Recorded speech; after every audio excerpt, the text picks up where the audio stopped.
Happy Monday and welcome back to another exciting episode of the Rocketeer Minute, where each and every day, Monday through Friday, we go over 1 minute of the greatest adventure movie Walt Disney's ever made, the 1991 Joe Johnston-directed feature, The Rocketeer. I'm one of your hosts, Jim O'Kane of TVDads.com. And I'm Hal Bryan, an airplane nerd from the Experimental Aircraft Association here in Oshkosh, Wisconsin. Now, Jim, a lot of times we talk about having very special guests on this show. But this time, we always mean it.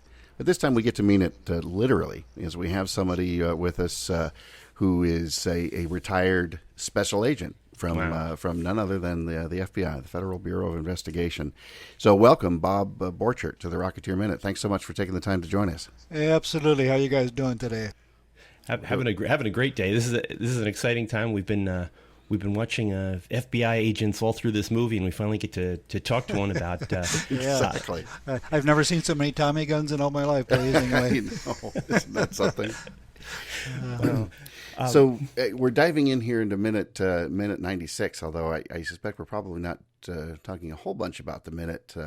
We see Lothar swinging around. We see Timothy Dalton decides to sort of lighten the load a little bit for the Vaterland, as he says in his suddenly German accented English. But really, what we want to do is we want to talk to Bob and talk about the FBI a little bit. Sure. 1977, I became an agent. Matter of fact, it was in Milwaukee, Wisconsin, and that's where I'm from. Kind of interesting because normally in the old Hoover days, they'd send you totally across the country from where you're from, so it was just the luck of the draw. I go in the office and the guy said, "Oh, your dad must be a senator or congressman." I said, "No, he worked in a factory." but they got me back. They sent me to New York City, and very expensive place to live, and then I spent most of my career in Chicago, so about the last 18 years before I retired. So Wow. I worked general criminal stuff and then organized crime, and then I got into some special operations flying, as a matter of fact. So it was a great career. I'd do it all again in a heartbeat. So what were you doing before you joined the FBI? Did you go to the FBI right out of college, or did you? No, matter of fact, I went to college in Oshkosh, Wisconsin, if you believe that. Kidding.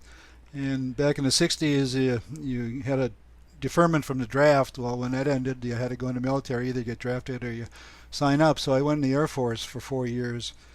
Then I came back, and it was kind of interesting because I played football at Oshkosh and partied a lot, and I almost flunked out, to tell you the truth, to be quite honest. So then I went in the Air Force, went to Vietnam for a year, came back, had a wife and 2 kids, and I went back to school in Milwaukee and got all straight A's and B's. Isn't that interesting how that works? That's amazing. Motivation. Yes, exactly. So then I wasn't one of these guys who dreamt to be FBI agent all my life, but then I was like 33 years old, and I said I better do something for a living, and I looked around, and I really enjoyed the criminal justice courses. One thing led to another, so I was in the State Department for 2 years, which is like the Secret Service, traveling around the world with foreign dignitaries and Secretary of State. But I had applied for the FBI 5 years before that. Really? It's kind of like the airlines, the hiring process, the money, budgeting, all that kind of thing. So after about 2 years of traveling 80% of the time, I said, boy, I still want to join the FBI. And they said, okay, well, now you're in. So I tell all these young kids, if you get discouraged, don't worry about it. Up until the age of 37, you can be an FBI agent. Wow. Some guys say they don't get hired in 6 months. I said, hey, wait a minute. The federal government works in wondrous slow ways. They do take their time. Exactly. So if you started in 77, that was about 5 years after Hoover died. Yes. But would he have been, was he still alive when you applied? I applied way back in 1971 in Milwaukee. As a matter of fact, the movie Silence of the Lambs, the guy who was based upon John Douglas, the guy who started the FBI Proton section. He actually recruited me in Milwaukee before he went out to Quantico. No kidding. So, I actually applied in 71, and then 72 something happened, but not until 77 did I get hired. So I heard all the Hoover stories from the older guys. I was going to say his legacy must still have been exactly. alive and well, for want of a better term, when you started. Exactly. The Bureau started in 1908, I believe it is, the Bureau of Investigation, but in 24, Hoover took over, and he really formed the best law enforcement agency in the world. It's just quite an honor to have worked for him. That's just amazing, and that his tenure lasted nearly 50 years. Was it 48 years? That's something correct. Like that? Yeah. Yeah, exactly. There's a lot of controversy. Maybe he should have retired 10 years earlier, but Sure. he passed away in 72, I believe it was. Did you train at Quantico that it had just Yes, I opened? did. At that time, it was 16 weeks basic training at the FBI. Now I believe it's like 20, even 24 weeks. It's quite a long, extensive training. Half is classroom, half is firearms and practical problems, all that sort of thing. Of course, since 9/11, I think 30 or 40% of the Bureau works terrorist cases. So a lot more stuff was added after I left. But I have a very close relative who's an agent now, so it's interesting talking to these young guys. See the differences that have taken place with computer technology and all that sort of thing. So there's a whole squad in Chicago. I think all they do is cybercrime. I'm down in the Illinois area. And after a couple of the technical problems that you and I ran into getting up and running, I don't think you and I are going to be in much demand in that particular department, are we, Bob? Exactly. I always tell people I became a social scientist, not a techie. Wow. And I guess one of the interesting parts of this particular movie is that there really doesn't seem to be that much of I mean, when you usually hear early stories of the FBI, the consideration is mostly about bootlegging and Sure. organized crime and stuff like that. But Sure. the FBI has always had a large contingent of people fighting foreign espionage and things like that. Oh, And- absolutely. Yeah, there's two sides of the FBI. You have the criminal side, the guys who traditionally chase bank robbers and fugitives, things. Then you have the foreign counterintelligence side, and that's kind of a totally different ball game. Now, if people are interested, the FBI has a very good website, fbi.gov, and then you can go click on history, and it has segments, and it's got a segment for the 30s. Back in the 30s, all the interstate laws were passed. Before that, somebody would steal a car in Chicago and drive to Wisconsin. They'd have to stop at the line. Well, they passed all these interstate laws. Plus, it was the gangster era, all the notable Babyface Nelson, all those Dillinger and all those guys. So it was quite a period, the 30s. Yeah, and I would imagine that was when they would probably the agents had to expand outward in their knowledge of things like linguistics. You had like in foreign intelligence, you had to read foreign newspapers and find out what's going on. You probably needed political scientists and things like that to know where these people were coming from, what their drives were. Sure. People always ask me what I liked the most about the FBI. Of course, I liked a lot of the exciting cases and this sort of thing. What I really loved the most was the variety of people that I worked with. I worked with former teachers. I worked with a pharmacist one time. I worked with former attorneys, police officers, just a wide variety of people. So, yeah, any of these cases, and the FBI investigates like 300, 350 different violations of federal law. So, you need a wide variety of types of people, but boy, they're good quality folks. That's what's really fascinating. Yeah, they all sound like they'd win on Jeopardy. Exactly. You have to have a wide-ranging skill set to know all this stuff. I don't think as far as I know, you haven't had any problems with spies and Zeppelins, but it seems like your work would take you to a... Not me. Well, very diplomatically answered, Bob. It's funny you mentioned that. I'm also a private pilot, so I did some flying for the FBI too. And one time we went to a school down in Fort Lauderdale. We went over and they had a Goodyear blimp over there, the dirigible. So we went up and the guy says, "Well, come on up, sit in the seat here." And it was like riding a whale. There's a big wheel on the left side that handles the elevator up and down, and then you got two pedals. It's like riding a whale. He wouldn't let us touch any ballast, but for a few minutes we flew the thing. So it was fascinating. So Jim, yet again, I'm the only one on the show that has not flown an airship. I've got to work on that. Yeah. You did, Hal? Yeah. Yeah, I did. I got to do that. That was the first official story assignment I got from our mutual friend Jim Busha at EAA. Okay. Sure. Was to get with Goodyear and fly their brand new airship, Wingfoot 1, which is actually technically a Zeppelin. It was kind of like riding a whale, right? Yeah, it really was. Although this was all, side sticks and fly-by-wire and everything else. But sure. High-tech whale. Yeah, it's a very high-tech whale. We just had Jack Pelton on the show on Friday. Oh, sure. And he was with me on that same trip. We both got stick time, and so we were giving Jim here a hard time telling him that 2/3 of the people on the show had flown an airship, and so so we're keeping true with that. That's good. I'm getting blimp envy. Yes. That's what. Exactly. So that one in the movie, that At first, I was thinking maybe it was like a Hindenburg. I guess it had hydrogen in it. It'd be apparently. that. Yeah, it'd be that same class. It's fictional, the Vintage. Luxembourg, Oh, yeah. and the registration number, the LZ 130 or excuse me, LZ 30 would be that was actually assigned to the Graf Zeppelin 2, but Graf Zeppelin, Hindenburg, Graf Zeppelin 2 are all in basically roughly that same class. And so it would have separate compartments for hydrogen and things. So, and Wow. it's it's like the old saying about Chekhov and the gun. If you show a gun in Act 1, it better go off in Act 3. You show a Zeppelin in Act 1, it's probably going to burn in Act 3. Yeah. So could Nazis be smoking cigarettes in that gondola? I wonder. The Hindenburg did have a smoking room. It was Wow, isn't that amazing? It just seems impossible to wrap your head around, but it wasn't that itself wasn't necessarily a huge fear. But Jim, we're hopefully going to have an airship expert, on with us here shortly, so we'll delve into that stuff much more deeply. Yeah.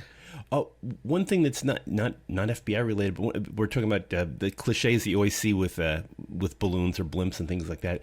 The one that comes up in this particular minute that I always laugh at is they have to lighten the load, and of course the way to lighten the load is get rid of one of the people. Right. And I can remember this in like Chitty Chitty Bang Bang had that, Around the World in 80 Days had that. They always throw somebody overboard when they said there's too much weight. So true to form, we get Timothy Dalton shooting the Nazi agent.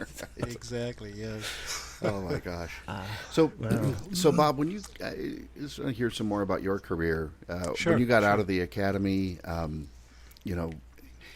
what do you remember about your first few days, or what was a typical early day like? You get you put on your suit. I'm assuming you get to work. Yeah, you put on your suit and you slap on your gun and you actually put bullets in it. And then the first day, And what were they you? had a couple. What sidearm would you have been carrying at that time? Do you recall? At that time, we had a .38 revolver, Okay. so Smith & Wesson Model 10, I guess it was. Oh, sure. And when they had the Miami shooting down in Florida, where two agents were killed, unfortunately, then they went to automatics because they're undergunned. But anyway, the first day, you go in and they had these clerical people who had been there for years and years and knew the ropes. It's kind of like in the military. The sergeants run the military almost. You get a second lieutenant and you don't know hardly anything, but he teaches you. So these young folks at the Milwaukee office said, just do your job, come on in and just pretend you know what you're doing and everything will work out fine. You'll hook up with a more senior agent. So so the first time you make an arrest, you're all nervous and sweaty palm and everything, of course, like I never thought in my wildest dreams I'd be arresting people. So I just take it a day at a time and you start to know the ropes, and it was just a fascinating. I worked general criminal for about 6-8 months, and then I started working organized crime, and that was very interesting. It always Wiretaps and surveillances and all that sort of thing. it always fascinates me because I think you recall, Bob, I had a modest little law enforcement career Right. myself Yep. in a small city out in Washington State. Sure. And for us, when we're starting out and you're in uniform and everything else, it's all about going on patrol. And you sort of joke we could go out and sort of drum up business. But you guys don't have the Special Agents FBI doesn't really have that concept, do they? Generally speaking, they don't. And I often thought I missed something not doing what you did for at least a couple of years because you're on your own, and it's surprise, domestic disturbances, they say, is one of the most dangerous things.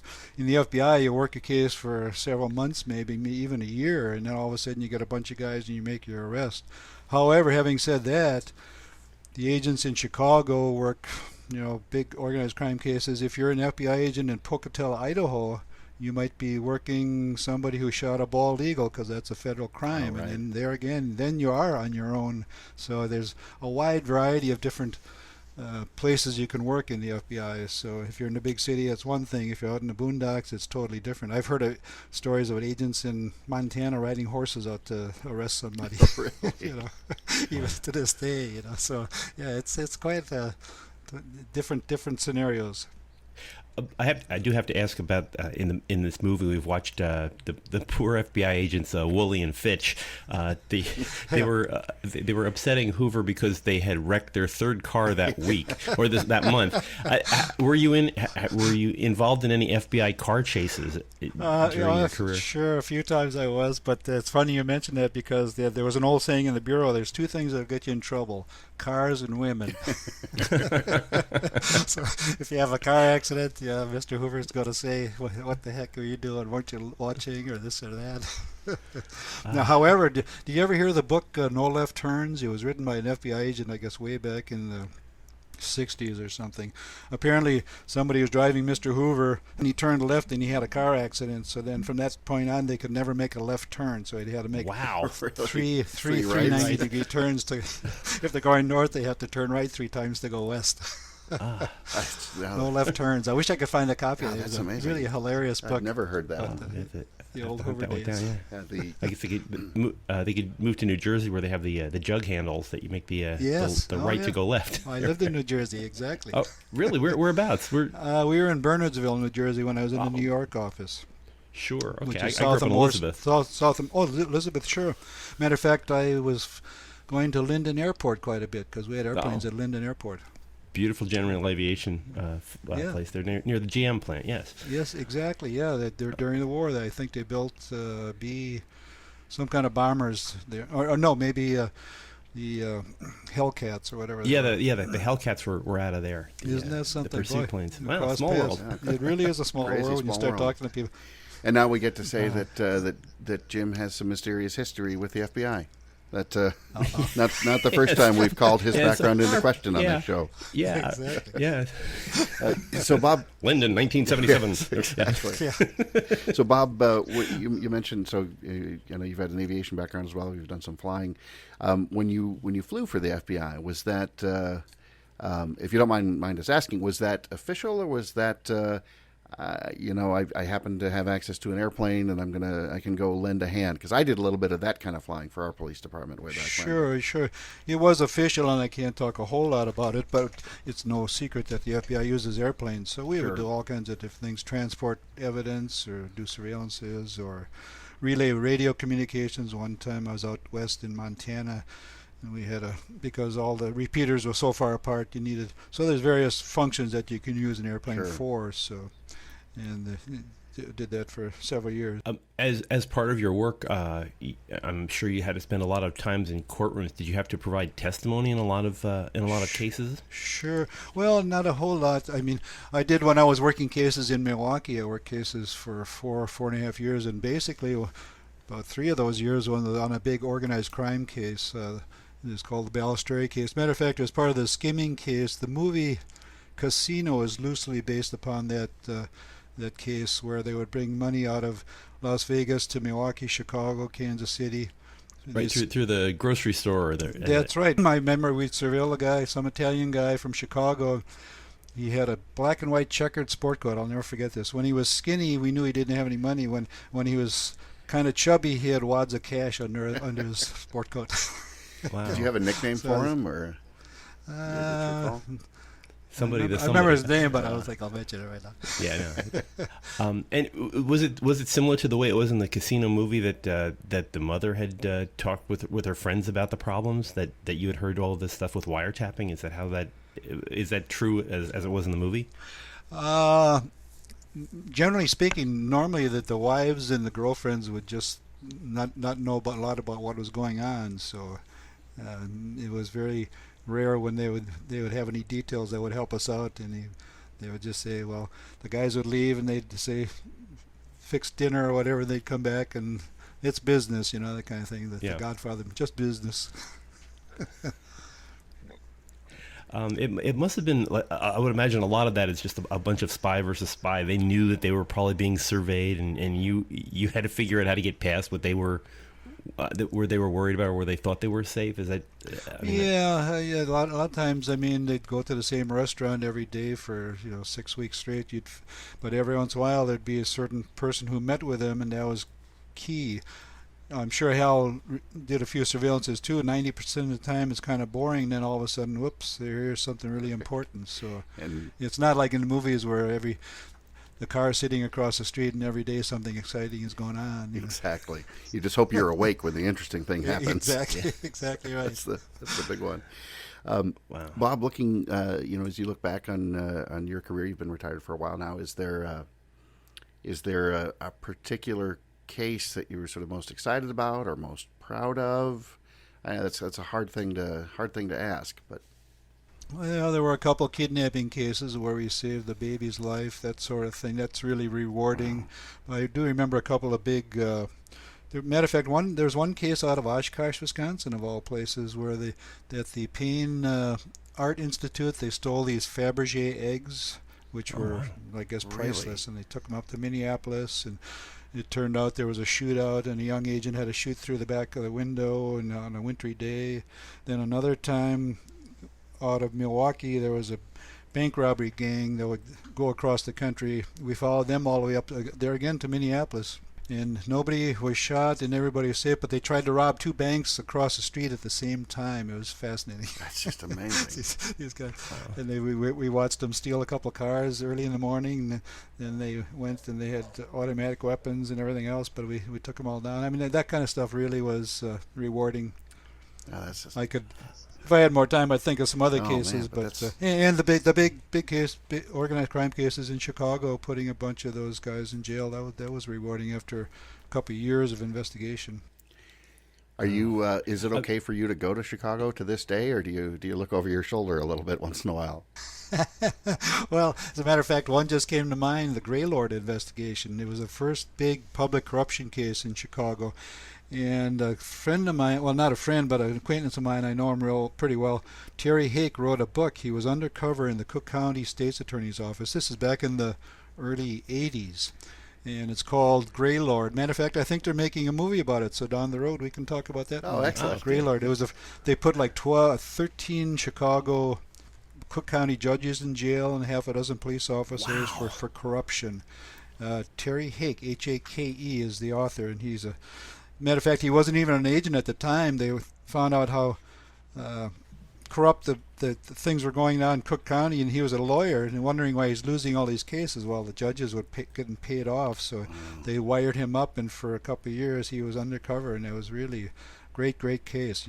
So keep an eye out for that one, the Great I Greylord. want to watch that movie, definitely. Yeah, it's. I think that they're in the process of making it. I think. I was thinking if working on such a long career with so many criminal elements and things like that, do you get depressed about how the world is? Because I would think I'd be looking around like Batman. I think when I retire, like everything's not bad. Not really. I mean, it's you keep a positive mind. And a friend of mine, a very good agent who is now retired down in Florida, he said, Bob, all we do is keep the lid on the garbage can. Kind of attitude. And it's kind of true. We still live in a wonderful country, and it's great that we have people that want to get into law enforcement or the military and do these types of things. But no, I never got really negative or burned out in any way. It was a great career. It's funny, Bob, our mutual friend Jim, not our co-host here, but yes. He and I have talked about this a bit, and I think you would have had a different approach, like I said, working these longer term cases and traveling more and stuff like that, because It is a challenge. I know it is a little bit for Jim, certainly was a little bit for me, working in a small town. After several years, you've seen sort of something bad on every corner, and then you get that cumulative effect, and you start feeling, I never let it really take hold, but I can understand how you, after a while, you say, well, boy, this is a terrible part of town because, 3 bad things happened here in 10 years. And, that may or may not, that's not necessarily a rational assumption, but you do start getting that emotional vibe from it. But, and you're still aware more so maybe than the average public, but you don't get paranoid, right. But you're aware of what's going on. When you see a package laying there, all of a sudden something's out of place. Yes. What's going on here? You might want to call in somebody. And people just don't leave packages lay at the front of the Starbucks. Exactly. I've been out of law enforcement for 20 years, and I'll still, the right kind of uncomfortable conversation on a street corner, bar or restaurant, I still put my gun side back I still start to rotate a little bit, present a smaller target, bring my right elbow Ready down. for the sidekick. Yeah, exactly. Yeah, exactly. Now, Jim, if you I'm noticed getting any of that when we first met in Chicago just a few days ago, no offense, you're imagining it. That body language had nothing to do with you. I'm naturally shifty. I understand. What part of Chicago did you meet in? That's another critical element. It's a critical element. We're on the waterfront, actually. Yeah, that's true. At the Adler Beautiful Planetarium, though. So that's a nice. a good hotbed of criminal activity. Exactly. I think that's a good, wonderfully nerdy spot to meet. It was a lot of fun, and it was great meeting all the other podcasters that were there. We had a great time. It was funny. It was like a high school reunion for a high school none of us ever went to. It just we've talked to each other online on the phones and stuff, but never Mutual met until interest, that day. sure. Absolutely. So a great time. Well, Bob, thanks so much for being on the show. We've been wondering about the FBI all through this. It's like I can't imagine that. This was Hoover's FBI, and it was a nice, tight organization, and it's nice to know there's still dedicated people that are working on it to this day. Yep. You definitely have to have a love for both your country and for getting the work done. It's a difficult thing to do. You face life and death situations in normal part of your job. That's always very comforting for me to know that there are people like this that put themselves on the line for really high stakes. And there still are today. They still, it amazes me the quality of young people they're getting in who are just really outstanding individuals. It's really something to see. It's encouraging to me.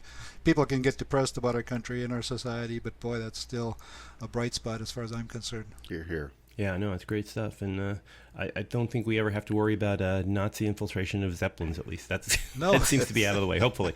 But good. Maybe when you're on the first ride that you're taking. Yes, yeah, exactly. someday, a boy can dream. Right? That'll be Jim's bad luck as he finally gets his airship ride, and Nazis. Yeah. Yep. Well, let's hope for the best. Wow. Well, for those who are listening in, you can join in our conversation as always on our social media. You can find us on Twitter at Rocketeer Minute. You can find us on Facebook at the facebook.com/Rocketeer Minute site. Join us at the big website, rocketeerminute.com, where you can listen to so many fascinating conversations like this one and previous ones that you may have missed. And, of course, we're always available. And we're running out of time. We're coming down to the last dozen episodes or so. So sign in when you still have time on iTunes or Google Play. Type Rocketeer Minute in the search bar, and then the best is yet to come on our feed. We'll be back here tomorrow with some more adventures and the continuing problems up there in the Luxembourg, but hopefully things will work out for the best. So join us here tomorrow on the Rocketeer Minute. Until next time, over and out.